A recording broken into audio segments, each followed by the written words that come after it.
भारत के 2 करोड़ दुकानदार दिन रात मेहनत करते हैं। रात को जब पूरा का पूरा स्टाफ दुकान से निकल जाता है, फिर भी सेठ जी तुम्हें गल्ले पे ही मिलते हैं। पूछो क्यों? क्यों? क्योंकि अभी भी चोपड़े में हिसाब किताब बाकी है। ऐसे ही एक दुकानदार दोस्त दगड़ू सेठ से मार्केट की बहुत बड़ी प्रॉब्लम मुझे बताई। उन्होंने कहा, गौरव भाई, जब भी मैं गल्ले पे बैठता हूँ मेरा गल्ला 15-16 हजार का होता है। जिस दिन मैं गल्ले पे नहीं बैठता उस दिन मेरा गल्ला 12-13 हजार का ही होता है। मुझे पता है कि मेरे ही लोग मेरे गल्ले में चोरी करते हैं, लेकिन मैं कोई सिस्टम नहीं बैठा पाता क्योंकि मेरे लोगों को इंग्लिश में पढ़ना लिखना नहीं आता, मेरे लोगों को कंप्यूटर चलाना भी नहीं आता। इसीलिए हमने कंप्यूटर से भी स्मार्ट और कैलकुलेटर से भी आसान बिलिंग मशीन बनाई, ईजो बिलिंग मशीन। ईजो बिलिंग मशीन में मात्र 2 क्लिक में बिल बन के रेडी हो जाता है। कस्टमर ने ऑर्डर की इडली पे क्लिक करो, सेव करो, ब्यूटीफुल बिल बन के रेडी।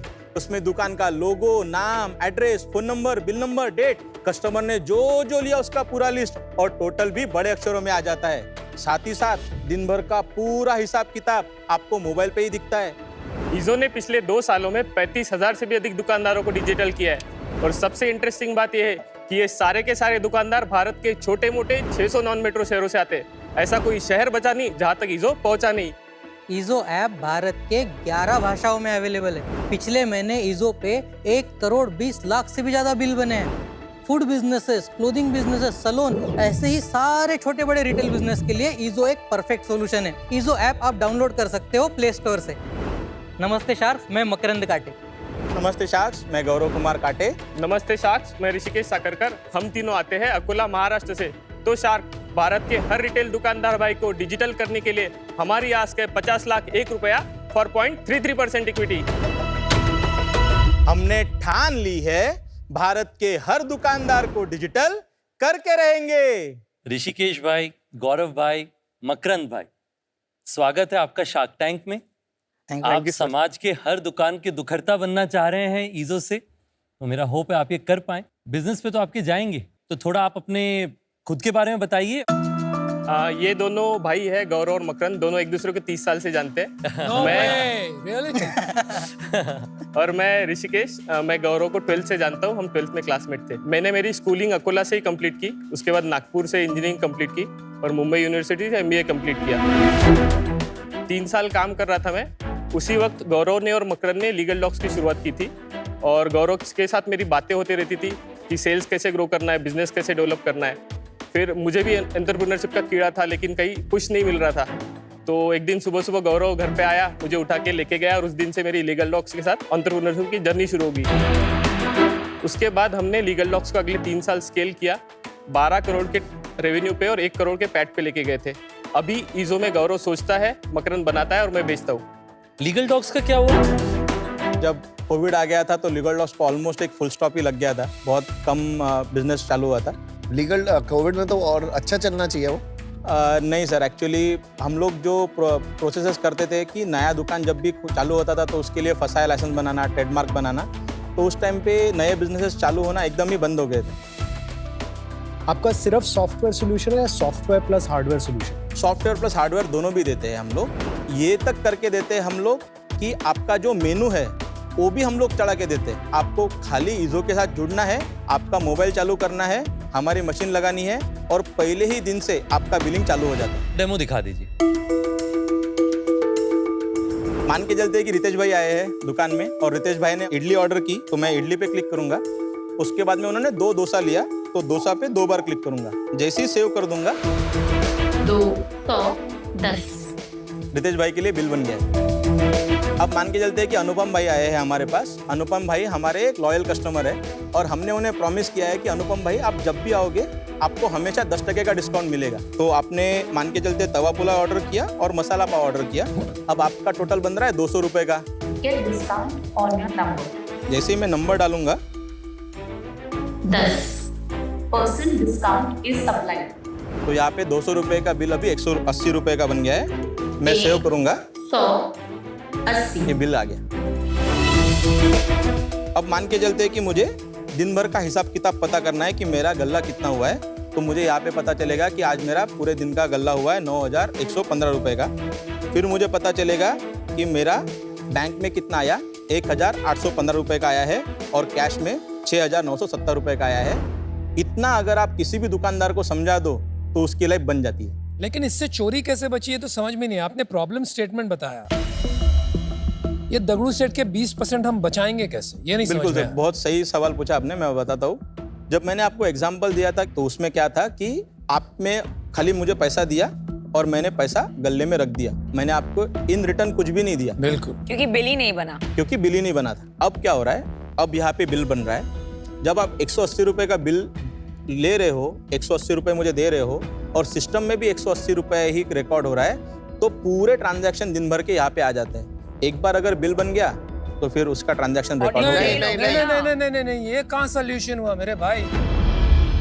वो मैं बिल दूंगा ही नहीं आधे लोगों को जहाँ भी चोरी हाँ, करनी और है। तो आपका एंट्री पे फिर से 2 इडली के बजाय 1 इडली लिख सकता। अब वो प्राइस आएगा ना तो वो चेक कर लेगा। वो सिस्टम तो नहीं हुआ। आप कह रहे हो सिस्टम ये हुआ कि आपने बोर्ड लगा दिया, जो कि बहुत सिंपल तरकीब है, Correct. सालों से चली आ रही है। यूएस में हर दुकान में मिलेगी आपको, नो बिल नो पे। करेक्ट। उसकी कोई जरूरत नहीं है बॉस। वो तो आप सिर्फ वो साइन लगा दो ना, नो बिल नो पे। करेक्ट। वो तो हाथ का भी बिल चलेगा। So the answer is that, वो दूसरा सोल्यूशन, वो मैं आपको- ऑटोमेशन है। तो आप चोरी नहीं बचा रहे हो, आप यूएस दे रहे हो, ऑटोमेशन कर रहे हो, उससे शायद चोरी बच जाए। लास्ट ईयर एक कंपनी आई थी 2 हैंड्स, जो आप कर रहे हैं पीओएस के थ्रू, वो कैलकुलेटर के थ्रू कर रहे हैं। So there are enough solutions on the market. Khatabook और दुकान जैसे जो सॉफ्टवेयर है, तो आप में और उनमें क्या फर्क है? मेरे ख्याल से मार्केट में अभी 200 से ज्यादा ऐसे सॉफ्टवेयर्स रहेंगे जो Correct. इस प्रॉब्लम को सॉल्व कर रहे हैं। We are Correct. Not alone. सबसे बड़ा पॉस मशीन मेकर कौन है? एक तो है पेट पूजा और दूसरा है व्यापार। पेट पूजा का अगर मैं स्केल देखूं तो मेरे ख्याल से उनका सालाना रेवेन्यू 60 करोड़ का है और व्यापार का 50 करोड़ के आसपास का रहेगा। लोग इसको मेन यूज पीओएस के लिए कर रहे हैं या जो चोरी बच रही है उसके लिए ज्यादा यूज कर रहे हैं? तो उसके ना एक सीधा आंसर नहीं है। सबसे पहले तो है कि एक छोटे दुकानदार को भी बड़ा दिखना है। तो वो हो गई पीओएस की रिक्वायरमेंट। करेक्ट। दूसरा होता है कि मेरे को बिल बनने के बाद झिकझिक नहीं चाहिए कि 120 रुपए का बिल बना, वही मेरे को 100 रुपए देने। और फिर उसके साथ में ये भी होता है कि अगर आप अगर खुद बैठे नहीं हो, आपका अगर कोई बंदा बैठा हुआ है तो वो भी चोरी कम करेगा। ऐसे holistically it is a POS system only. समझ गया। जो हमारा पिच है हमारे दुकानदारों को, वो गल्ले की चोरी पे चलता है। आपकी प्राइसिंग कैसे होती है? जब फर्स्ट टाइम हम जब प्रोडक्ट बेचते हैं तो 7,001 रुपए की एमआरपी हमारे प्रोडक्ट की, डिस्काउंट और ऑफर पकड़ के हम उसको 6,001 रुपए उसमें में क्या बेचते हैं। मिलता है उन्हें? एक प्रिंटर मिलता है और 1 साल का सॉफ्टवेयर का सब्सक्रिप्शन मिलता है। एनुअल रिन्यूअल कितने का है? 3,000 रुपए हम लोग चार्ज करते हैं। और उससे मार्जिन क्या बच जाता है आपका? फर्स्ट ईयर में सर हम लोग मार्जिन नहीं बचा पाते। क्योंकि हार्डवेयर का कॉस्ट लग जाता है। हार्डवेयर का कॉस्ट हार्डवेयर दूसरे साल डिलीवरी से? कॉस्ट है। नेक्स्ट ईयर से सर पूरा का पूरा मार्जिन ही है। 3,000 रुपीज हमारा पूरा रेवेन्यू। Almost entirely margin. पिछले 2 साल से क्या स्केल पे पहुंचे आप बिजनेस पे? 22-23 4 करोड़ का, 23-24 का 12 करोड़ का, और ये साल हम लोग करीब 30 करोड़ का धंधा करेंगे। ओह वाह। Well done. पिछले 6 महीने में हमने 10.5 करोड़ का धंधा कर चुके हैं। 30 करोड़ का इस साल जो करेंगे उसमें से हार्डवेयर का कितना रेवेन्यू? 20% रेवेन्यू से 6 करोड़। 24 करोड़ आपका सॉफ्टवेयर रेवेन्यू है। हाँ जी। हाँ, आपकी प्रॉफिटेबिलिटी बताइए, क्योंकि मुझे लगता है वहां पे थोड़ा दूध का दूध पानी का पानी हो जाएगा। प्रॉफिटेबिलिटी सर हमने फर्स्ट ईयर जब 4 करोड़ किए थे तो हमने 1.5 करोड़ का लॉस किया था। अगले साल जब हमने 12 करोड़ किए तो 1.2 करोड़ का लॉस किया। और इस साल मार्च तक हमारा प्लान है कि हम लोग ऑपरेटिंग पे आ जाए। मतलब अभी तक क्या है? अभी तक 10.5 करोड़ हुआ है। 1 करोड़ का लॉस लॉस है हुआ हमारा। है 1 करोड़ ऐसे का। कैसे हो सकता है? आपका 30 में से 24 करोड़ इस साल सॉफ्टवेयर रेवेन्यू है, राइट? बिल्कुल 100%। और आप कह रहे हो हार्डवेयर आप कॉस्ट पे बेचते हो। करेक्ट। मान लेते हैं वो 6 करोड़ का हार्डवेयर जितने में बेचा उतना ही आपका खर्चा लगा। 24 करोड़ का जो रेवेन्यू सॉफ्टवेयर का है, हाँ जी। वो वेरी हाई मार्जिन होगा, 80-90% मार्जिन होगा। तो इस साल तो 20 करोड़ का प्रॉफिट बनना चाहिए। या नहीं। नीचे खर्चे भी होंगे। हाँ। तो कितने खर्चे होंगे? मैं यूनिट इकोनॉमिक्स हाँ। नहीं, यूनिट इकोनॉमिक्स बनाने से पहले मेरे को ना थोड़ा ब्रेकअप बता। कितने रिटेलर है? कि पिछले 2 सालों में हमने टोटल 35,000 दुकानदारों को ऑनबोर्ड किया है, जिन्होंने हमें 6,000 रुपए पे किए हैं। उन 35,000 में से पहले 5,000 कस्टमर हमारे पहले साल में आए थे। दूसरे साल में करीब हमने 15,000 कस्टमर ऑनबोर्ड किए और बाकी बचे हुए अभी ये 6 महीने में हमने ऑनबोर्ड किए हैं। 15,000 कस्टमर अभी 6 महीने में ऑनबोर्ड किए हैं। भाई सीधा साधा हिसाब है, आपने इस साल 15,000 किए ऑनबोर्ड, हाँ जी। तो इस साल वाले का रेवेन्यू करीब 8 करोड़ आया। 9 करोड़ हुआ ना? 9 करोड़ 8-9 करोड़ जो भी हुआ, yes, ठीक है। yes। तो बाकी जो रेवेन्यू आ रहा है वो कहाँ गया? जो पहले 20,000 आपने पहले ऑनबोर्ड किए हैं, हाँ। उसका भी 3,000 आना चाहिए इस साल का। Correct। तो वो कहाँ गया? जैसे लास्ट ईयर सितंबर में हमने 1100 दुकानदारों को ऑनबोर्ड किया था, उसमें से करीब 670 लोगों ने सितंबर में हमें 3,000 रुपए दिए, उसका टोटल बनता है 20 लाख रुपए का। ये लास्ट महीने में हमने 20 लाख रुपए का रिन्यूअल का रेवेन्यू हमने बुक किया। भाई कुछ नहीं समझ में आया। नहीं पर ये एक मैथ्स मिनट, बैठ मैं नहीं रहा है। Just can I just give me 1 second. आपका जो हार्डवेयर जो 6,000 फर्स्ट ईयर सब्सक्रिप्शन है, Yes। उसमें आपको क्या कॉस्ट लगता है वो हार्डवेयर में? 20%, आपको 800 रुपए का। बॉस पूरी दाल ही काली, क्योंकि आप प्रॉफिट बना नहीं रहे हैं। आप बोल रहे हैं आप cost of good sold is 20%, मतलब जो माल आपने बेचा है अभी तक 20 करोड़ का, हाँ। Right, by selling to 35,000 retailers, Correct। उसमें से 15-16 करोड़ रुपया आपका मार्जिन बन गया। Correct। उसमें से मेरे को पता नहीं आपकी टीम कितनी बड़ी है, 166 लोगों को। तो कितना हो गया आपका कॉस्ट? 20-30 लाख रुपया महीने का सैलरी, 24% जो आता है हमारा सैलरी का कॉस्ट कितना होगा यार? 50 लाख रुपए का 50 लाख total। हो गया। Yes। फिर भी 2 साल का हम 10 करोड़ भी पकड़ लेते हैं अगर खर्चा, 12 करोड़ भी पकड़ लेते हैं, जीएनए वगैरह सब पकड़ के, आपके पास 5 से 6 करोड़ रुपया घर में बचना चाहिए। आपने मैं बोला मशीन बाकी- का कॉस्ट ही 6,000 है। समथिंग रॉन्ग, नहीं marketing, sir. May be marketing, I don't know, but something. आपकी मशीन का ही भाव आपने बोला था 6,000 है शुरू में, कि पहले साल में कुछ नहीं बचता है। 7,001 का बेचते हैं। 7,001 रुपए का एमआरपी है, 6,001 रुपए में बेचते हैं हम लोग। उसका यूनिट इकोनॉमिक्स एक बार मैं बता दूं आपको कैसे कैसे स्ट्रक्चर कौन से हेड्स में जाता है। बताइए, ठीक है। सबसे पहले जीएसटी 18%, 24% आएगा हार्डवेयर और डिलीवरी का, फिर आता है 17% मार्केटिंग की कॉस्ट, उसके बाद आती है 24% की सेल्स और सपोर्ट की कॉस्ट, जिसके लिए हम कस्टमर एक्वायर करने में स्पेंड करते जो हैं। कैटलॉगिंग करते हो आप, कैटलॉगिंग, सेल्स का एक्विजिशन और बाकी कस्टमर सक्सेस और सपोर्ट में। तो भाई पूरा एक्विजिशन कॉस्ट हो गया आपका 17% प्लस 24%, तो आपका हो गया 41% आपका मार्केटिंग एंड सेल्स कॉस्ट हो गया। अब समझ में आया आपका धंधा, एंड 18% इज जीएसटी। अब बाकी बताइए। फिर 60% की आती है इंफ्रास्ट्रक्चर, आईटी इंफ्रास्ट्रक्चर कॉस्ट, जिसमें हम लोग जो सीआरएम, डायलर समझ या जो भी टूल्स लगते हैं सेल्स एक्विजिशन के लिए, उसकी कॉस्ट आती है। और फिर आती है 18% की कॉस्ट, फिक्स कॉस्ट। और आप जब रिन्यूअल करते हैं, राइट, उसमें कोई कॉस्ट आइटम है? 5 से 60% की कॉस्ट है सर। अगर वेरीफाई करेंगे तो वही निकलेगा Yes। कि वहाँ आप डिस्काउंट कितना देते हो रिन्यूअल? 300 रुपए का, 400 रुपए का एवरेज ये डिस्काउंट जो जाता है। 3,000 मिलता है ये 1 साल का है कि 3 साल का? 1 साल का है। 1 साल का। Got it। मेरे को ना 2-3 चीजें समझनी है आपसे। बिल्कुल सर। आपने बताया कि पैसा बचता नहीं है, हाँ। पर आपने ये नहीं बताया कि 25% का नुकसान होता है, क्योंकि आप ही का नंबर अगर आप करो हाँ तो 24% चला गया आपका कॉग्स में, 1200 मशीन का, हाँ 18% चला गया आपका जीएसटी में, हाँ 17 + 24 चला गया आपका बाकी एक्विजिशन के खर्चे हाँ। में। बचा कितना? 14%।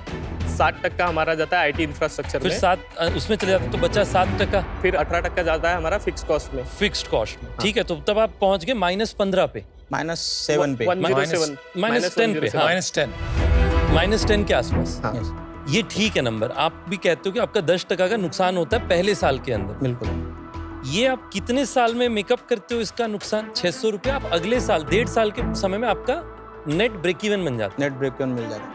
और ये अगर रिन्यूअल हो अगर रिन्यूअल renewal हुआ, हुआ। करेक्ट। 2 साल आगे का आपका क्या रिन्यूअल है? दूसरा सर अभी तक आया नहीं है, क्योंकि पहले साल जब हमने बेचा था वो तो हाथ जोड़ के बेचा था कि प्लीज ले लो, हमको फीडबैक दो। तो कोई पैसे नहीं मिले थे तब? तो नहीं, उस टाइम पे 6,000 का बेचते थे, लेकिन ये बोल के नहीं बेचते थे कि ये 12 महीने में सॉफ्टवेयर बंद हो जाएगा करके। तो कोई रिन्यूअल उसका भाव तो नहीं है। उसका रिन्यूअल नहीं बना, मतलब उस टाइम पे तो भीख मांगनी पड़ती थी कि भाई ले लो। आपकी अकाउंटिंग पॉलिसी क्या है? आप जो रेवेन्यू है सारा पहले महीने में ही अकाउंट पहले महीने में ही हम लोग तो book जो ये करते हैं। 10.7 करोड़ आपने इस साल का बताया है, यस। ये एक्चुअली उन कस्टमर्स का पूरे साल का रेवेन्यू है ना? हाँ, बट हम लोग पहले दिन पे ही बुक करते हैं। It is actually just 3-4 crore. तो वो एक्चुअली वो 10.7 नहीं है।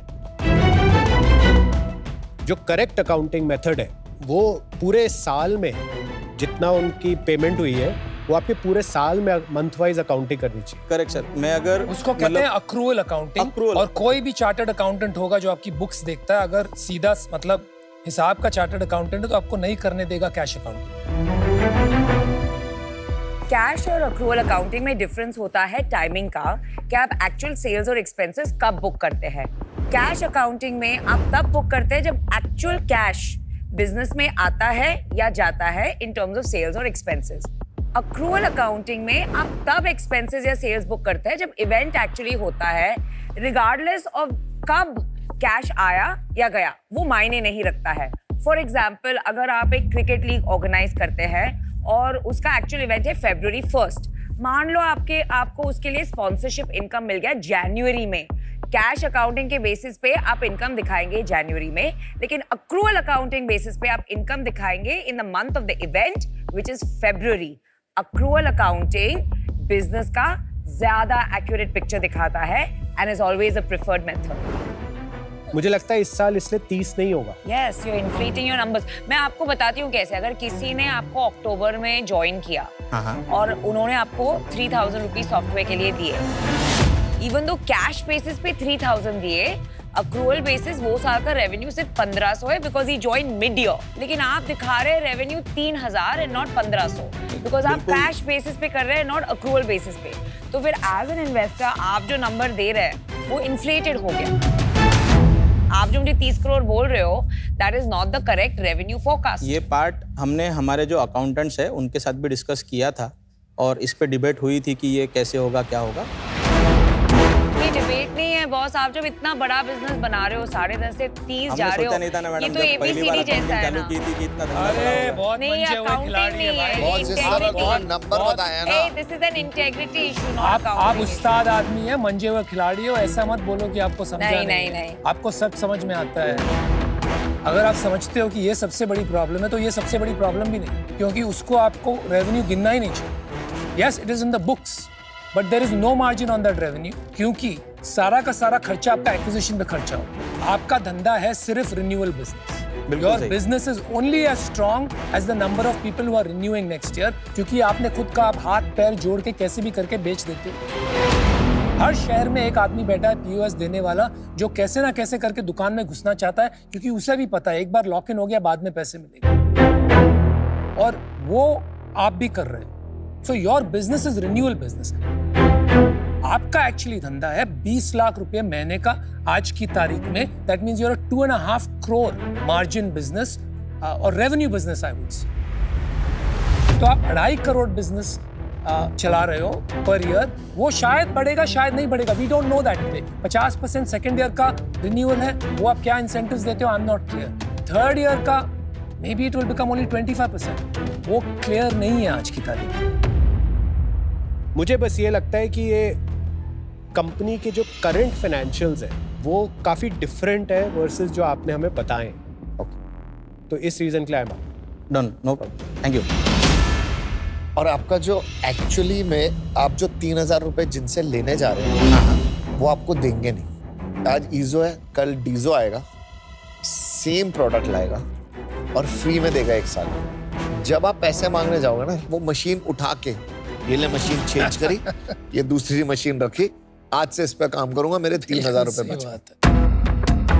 इंडिया में सब्सक्रिप्शन रेवेन्यू बहुत मुश्किल से, बड़ी बड़ी कंपनीज जो म्यूजिक शोज भी चलाती है ना, उनको 99 पे लाना पड़ा। सब्सक्रिप्शन रेवेन्यू लेना ना इंडिया में बहुत टफ। आप 3000 रुपए लेने जा रहे हो उस बंदे से, आप धंधा करना जानते हो, आपको सही जगह दिमाग लगाओ, गड़बड़ से पैसे मत कमाओ। Unfortunately I am out. No problem, thank you.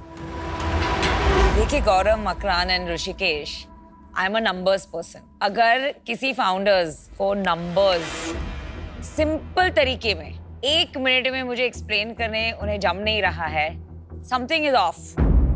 या तो नंबर्स गलत है या फाउंडर्स बिल्कुल ही कंफ्यूज्ड है। तो आपके केस में it ended up being probably both. कोई कॉन्फिडेंस नहीं आ रहा है आपके साथ जुड़ने में, and for that reason I am out. आप आए थे एक प्रॉब्लम डेमोन्स्ट्रेट करने और मैं बहुत एक्साइट हो गया था, क्योंकि आपने कहा था कि आप फ्रॉड बचाओगे। अगर वो प्रॉब्लम आप सॉल्व कर रहे होते, you would have been unique, differentiated, uncontested. लेकिन जब आप कहते हो मैं पॉस के बिजनेस में हूं, then you are in a commoditized business. So for those reasons I am out. Akola के पीओएस लीडर्स आप लोग रिसोर्सफुल तो बहुत हैं। आपका मकसद शुरू हुआ था कि मैं गल्ले से चोरी रोकूंगा। करेक्ट। मुझे लगता है हो सकता है वो बदल रहा है, कोई इशू नहीं है, पर आपको फिर क्लियरली कहना चाहिए कि मेरा मकसद है कि मैं सबसे इजी पॉस डिवाइस बना करके दूंगा अनऑर्गेनाइज्ड इंडस्ट्री, जिसके पास कोई बिलिंग नहीं है, मैं उसे बना करके दूंगा। तो आप फिर उस रास्ते में जाएं, उन प्रोडक्ट्स को बनाएं, उसमें पीएमएफ बनाएं और उसमें पैसे कमाने का रास्ता बनाएं, क्योंकि मुझे लगता है कि आज आप वो डिसीजन नहीं बना पाए, उस कारण से मैं आउट हूं। But I wish you all the very best, और आप एक्रूअल अकाउंटिंग जरूर कीजिए। बहुत बहुत धन्यवाद। Thank you. Wish you all the very best. बहुत अच्छा लगा आप सभी से मिलके। Thank you so much. Thank you sir. Bye. मैं आया प्राइमरी लेवल पे था कि मुझे शार्क्स का माइंडसेट समझने को मिले, और आज मुझे एक वही समझने को मिला है। उसी माइंडसेट को और एनहांस करने का ट्राई करेंगे कि धंधे को किस तरीके से देखा जाता है, और धंधे को आगे बढ़ाएंगे। मुझे ऐसा लगा कि मतलब this is like a earth shattering business, फिर बाद में पता चला तो प्रिंटर का ही। हाँ, It's an ethical issue, yeah. There's ethics when you're not recognizing revenue properly, and they're not stupid. उन्हें पता है वो लोग क्या कर रहे हैं।